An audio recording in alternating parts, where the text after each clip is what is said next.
We get to ring the cash register for Monday. Let's see if we can do it again for Tuesday.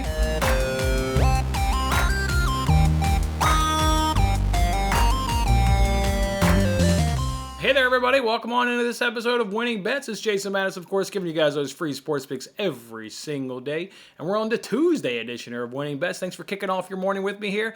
Who watched that football game last night? Yeah, you only watched it because you had money on the line. Otherwise, you turned that crap off and you went to bed. What a terrible, terrible game that was. Neither one of those quarterbacks could do anything. Geno Smith looking like a complete tool out there, trying to change the play multiple times at the line of scrimmage when the play clock is clearly running out. Like, yo, you just got to go with it at some point. Just go with it. Just burning timeouts at the end of the game, throughout the game. It's just terrible. Boy, he was absolutely terrible. Thank God Alvin Kamara was the only weapon that the Saints had. The only weapon, and we correctly predicted his receiving total as opposed to his rushing total. So we pulled the right trigger on that one right there, pushed in the right buttons on Alvin Kamara. He was absolutely unstoppable. They had no answer for him coming up out of the backfield until late in that fourth quarter when they finally decided to put two linebackers up over him. Otherwise, they couldn't stop Alvin Kamara. Boy, was an absolute beast. So we got a good cash right there. Otherwise, that game was a miss. Of course, Lockett can't kick over his receiving total. Of course, it was actually pretty funny when Metcalf caught that first ball. I texted my friend. I was like, well, maybe I should have picked Metcalf instead of Lockett. And then he's just like me. He's like, well, there's still a lot of game left to go unfolded. Like, no big deal. Apparently, it ended up being a big deal because Geno Smith could not throw the ball. It was terrible. I mean, just holding on to it way too long. Just pull the trigger and throw the ball, my man. See what might happen. Put the ball out there. Man, Geno Smith is absolutely terrible. Our teaser was decent in terms of Seahawks plus 10.5. We got that to cover. Knew the Seahawks weren't going to get blown out in that game. But can't go over the point total. Had nothing to do with the weather. The weather was fine up until kind of late in that fourth quarter. The weather was absolutely fine. There was no issue. The issue was two shitty quarterbacks unable to move the ball and can't put up any points. Woo! Man, what an absolutely just a stinker.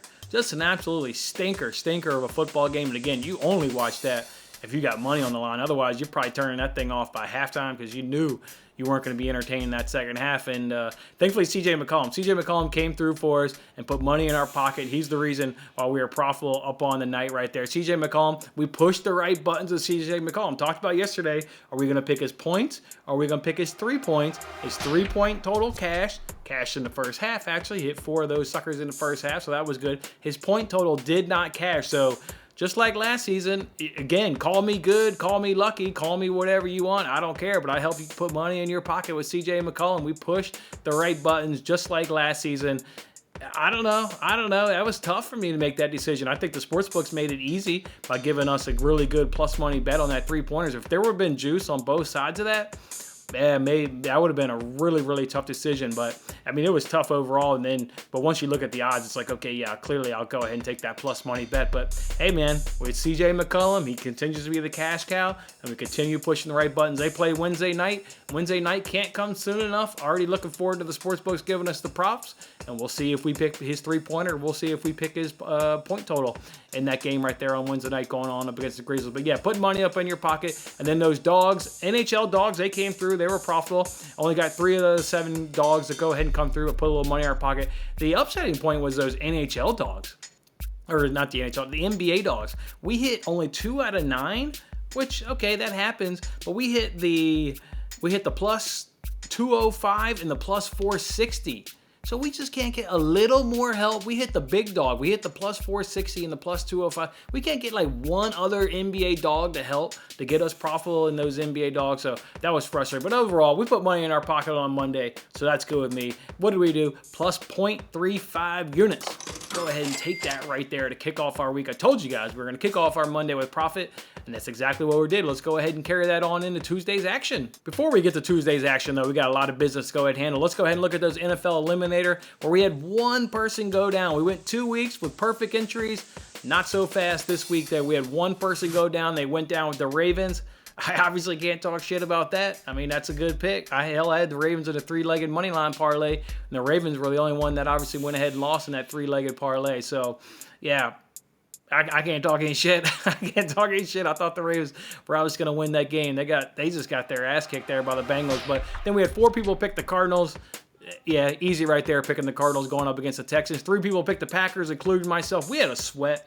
We had an absolute sweat because Washington had that Heineke, scramble there to get in the end zone where his knee went down. He just shouldn't have even dived. Could have just walked into the end zone. So that was really unfortunate right there if you're a Washington backer. Then you had, was it the next drive where Terry McLaurin dropped the pass in the end zone where it went off his face mask? I mean, that was brutal right there. So the Packers didn't win by a whole lot.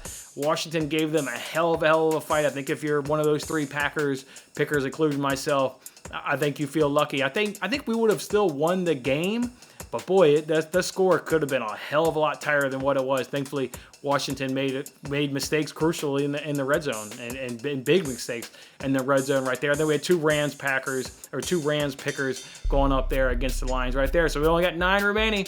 9 people remain in the quest for $100. Well, I guess it's 8 because obviously one of those people is me. So 8 people remain in the quest for $100. So look forward to seeing who we pick in week. We got week 8 here in the NFL. It's gonna be tough. I had a hard time picking last week, and obviously I settled on the Packers, but that was not an easy decision for me. That was not. You start looking at who you have available. Whoa, it gets certainly tough. Look forward to seeing who everybody's going to pick here in week 8. All right, let's go ahead and give away some money now. Let's jump over to that Pigskin Pick'em contest. Let's go ahead and do the straight contest first. We're at a 5-way tie for 100 points, and the tie goes to the Crew. The Crew wins with 43 points. Everybody picked in the 40s, so the tiebreaker was really, really close. We had a 45. I think it was a couple 47s and like a 49 or something like that. And like again, the Crew came in with 43. So yeah, that was good. It was nice to see the tiebreakers were all nice and close, and the Crew comes through. He's an OG. The Crew's won giveaways way back in the day. Crew, he's been around here for days, so congratulations to the Crew for winning that $20. And then the other one, familiar with the Pigskin Pick'em spread contest, we had a 2-way tie with 90 points.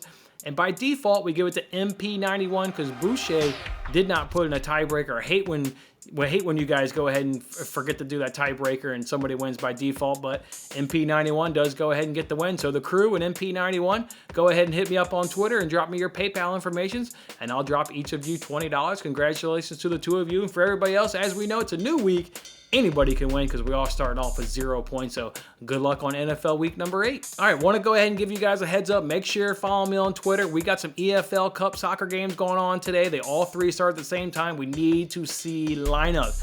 You're getting at this point of the season where you just got to see lineups when you're going into these FA Cup and these EFL Cup games. You can't assume that these guys are going to start, maybe good players. So we've got to see lineups. So make sure you follow me on Twitter.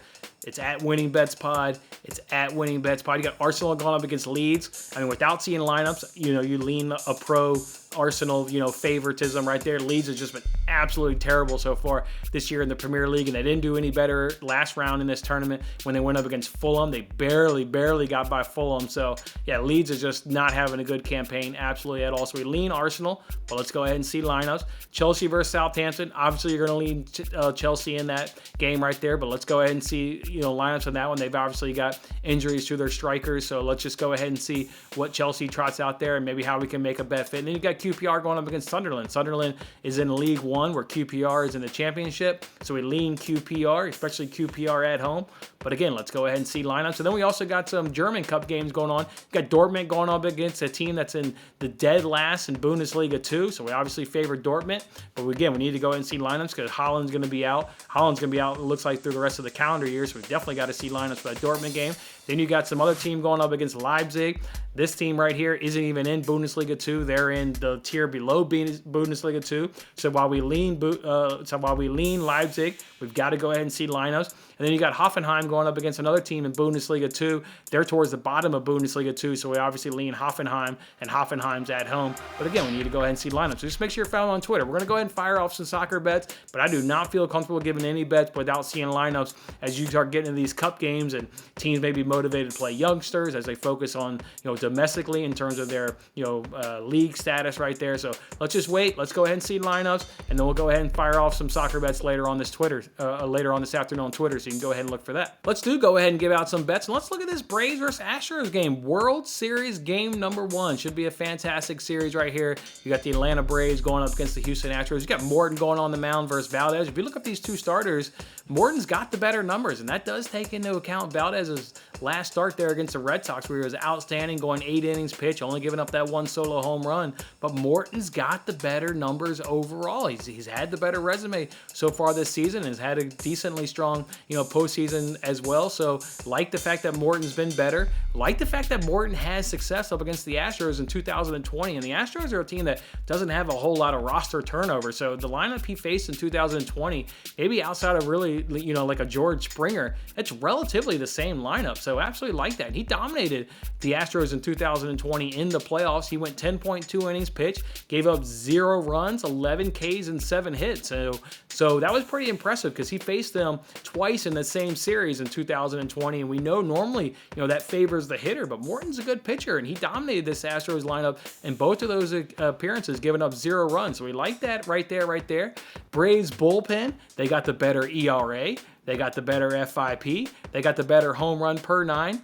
They got basically the same whip. The Astros are a touch better, so much better that I didn't even write it down. I wrote down my notes. Basically the same whip because that's basically what it is. They basically got the same whip. The Astros do have a touch more K per 9, but it's not a whole hell of a lot better. Both of them sit 9 point. I think the Braves, if I recall, is like 9.08, and I think the Astros were 9.92. So relatively the same. Maybe one more batter, but not a whole lot of difference. So you got a Braves team here that's throwing the better starter, throwing the starter that's got success up against this Astros team. Got a better bullpen. ERA, FIP, home run per 9, basically the same whip. So to me, got the better bullpen. I'm going to go ahead and fire off 3 bets in this World Series game number 1. I'm going to take that Braves on that money line at plus 120 up over at DraftKings. I'm also going to go ahead and take Charlie Morton, have over 14.5 outs recorded at minus 120 over at DraftKings. So basically what we're saying is he needs to pitch 5 innings. Well, he did that both times in 2020, going 5 innings of both of those. So like his ability to go ahead and run that back and pitch at least 5 innings. And they're in the AL parks. We don't have to worry about any DH or pinch hit. I meant to say we don't have to worry about any pinch hit. He's not going to get pinch hit for because we're in the American League ballpark. So as long as he's having a good outing, he should go ahead and get 5 outings. So like that right there. And then I'm also going to go ahead and take under 8.5 runs. And I snagged that at minus 118 up over at Bet River. So those are the 3 bets we'll roll with there in World Series game number 1. Over at FanDuel, you can do a risk-free same-game parlay for World Series game number 1. It's a $10 bet. It's a risk-free bet. They'll go ahead and give you back your $10 if you go ahead and lose. My same-game parlay is at plus 1769. So I got a good one here. I'm going to go ahead and take under 8.5 runs in my same-game parlay. I'm going to say that there's going to be a draw in the first inning. I'm going to say that Ozzie Albies gets a hit in this game. I'm going to say that Austin Riley gets a hit in this game. And I'm going to say that Eddie Rosario has 2 plus total bases. So that's going to be my risk-free same-game parlay up over there at FanDuel. Let me know if you're going to go ahead and follow that one. If you're not, let me know what your same-game parlay is. I want to go ahead there and root for yours and hopefully help you guys put some money in your pocket. So if you're not, go ahead and tail my same-game parlay.